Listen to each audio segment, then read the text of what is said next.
Full house at the Olympic Stadium in Munich Saturday. Much anticipation ahead of this one, as you'd expect. Just shy of the half hour. The visitors striking first. The diving corner kick pounded in by Silvio Meisner. 1-0 Stuttgart.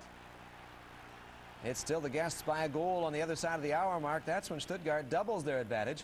Kevin Karanyi quick to pounce on the rebound from Oliver Kahn, who is quite generous with this one. And Karanyi puts it away. Thanks very much, Ollie, he says on the way by. 2-buzz Stuttgart. But hold on just a moment. Just 2 minutes later, the cross headed down for Claudio Pizarro, and Claudio, he's going to crank this one far post and in. Wicked drive, and it is a 1-goal game. Owen Hargraves in on the fun there.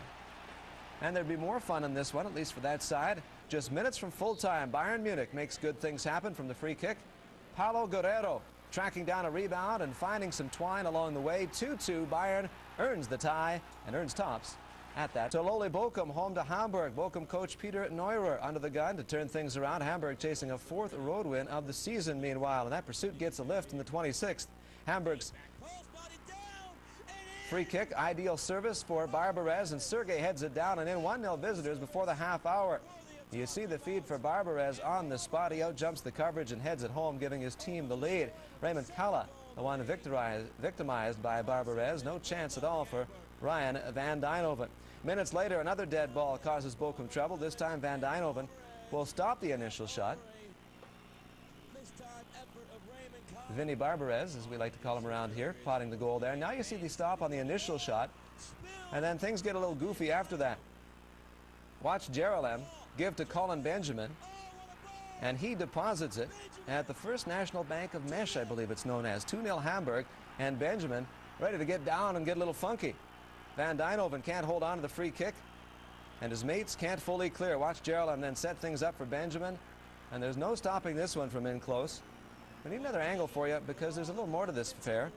Watch from the back view. 2 nice passes, you know about that, but watch this. It goes 5-hole, and Hamburg looking pretty good. Skipping ahead 43 minutes or so. However, it is Bochum pushing to cut the gap. Edu's cross caroms to Peter Madsen. Peter sends one, and when he sends it, he knows where to send it, or just about. Wham, off the post it goes.